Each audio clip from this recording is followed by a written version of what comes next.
Om Tat Sat. My humble prostrations to the all-pervading Brahman, to my worshipful Guruji, Swami Jyotirmayanandaji Maharaj, to sage Narada and all other sages and saints, and to each of you, divine soul, watching today's satsang. So today we will be covering Narada Bhakti Sutras, chapter number 3, sutra number 54, part 2. Commentaries by my Guruji, Swami Jyotirmayanandaji, narrated by myself, Swami Nikhilananda. So let's get started on Sutra number 54, part number 2. We are talking about the various ingredients of divine love and the experience of those qualities. So it is avichinnam. The feeling that flows in the heart of a devotee is not interrupted by distractions presented by the senses and worldly desires. So, as we talked about, the meaning of this sutra itself is divine love is beyond the gunas. We had talked about we have to go beyond the three gunas of sattva, rajas and tamas, and it flows in an uninterrupted succession, just like you see a flame that is totally in a windless environment, that is totally steady. So that is the nature of the experience.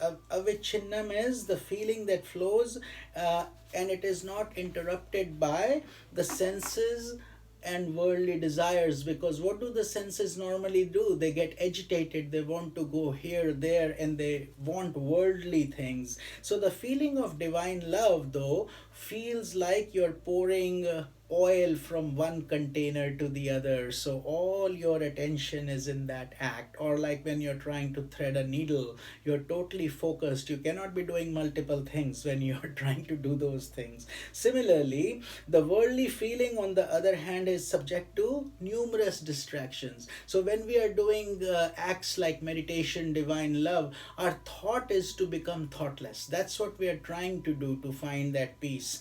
But while we are in the worldly environment, the sense environment, we are totally running around and we are getting numerous distractions in the world. We feel interrupted and it is impossible to sustain the same type of feeling for any object for a long period of time.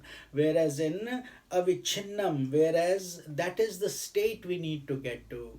We sometimes experience that, like when we are solving a mathematical problem or we are doing something that is very meditative in nature. But in general terms, you see, we are always getting distracted and the senses are always flowing in a different manner. So that is the other guna that comes once we start developing bhakti, avichinnam. Then it is sukshma taram, which means divine love is subtler than the subtlest object of the world. Subtle than the subtle, humbler, very small. It cannot be grasped adequately even by the subtlest of intellect.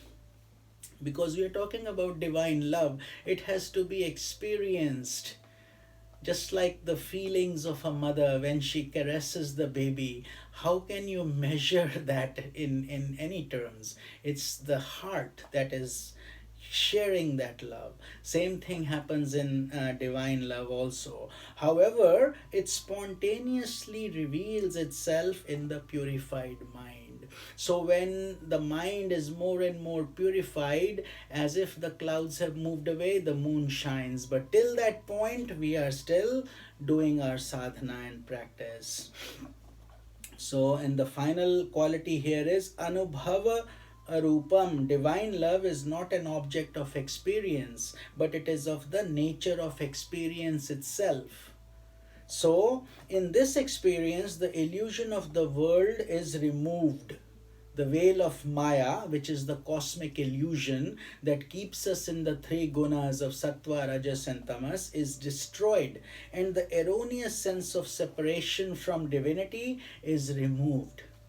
See, so God is there in our heart. The problem is we cannot see Him because of all this so many embodiments we have taken, and in each embodiment we have committed so many karmas, some good, some bad, some mixed, and those are constantly coming up and down as vrittis, so they're agitating, and we have 5 layers within our body. So as we start becoming more and more pure, more and more dedicated, more and more devotional, these purifications is now cleaning up our water, so the muck is settling down and the lake is becoming cleaner. And when it becomes absolutely clean, divine grace comes through, and the veil is removed of ignorance. That ignorance that is holding us and sticking us to the world process is removed, and we feel now that we are getting the darshan of God.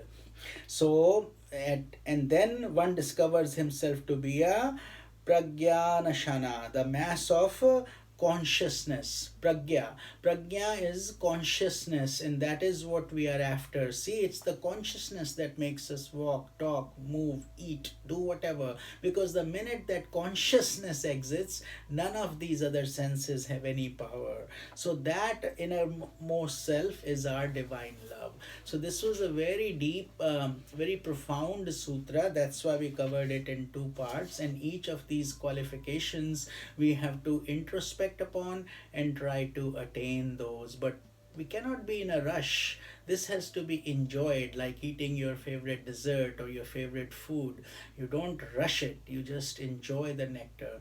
And so hopefully you can start this experience with your sadhana and continue in an uninterrupted manner, and you will see the difference in your own changes, in your own peacefulness. Your serenity will grow, you will start getting less agitated, your anger should subside. And if it's not, then that means we need to do a little bit more practice, a little bit more sadhana. There are a lot of impurities, and when the lamp is outside and there is wind blowing, it will quickly blow out. But if it's in a controlled environment with no external winds, it will go on uninterrupted. So therefore we should try to keep as even a schedule as possible, where we don't have too many fluctuations that will break our rhythm.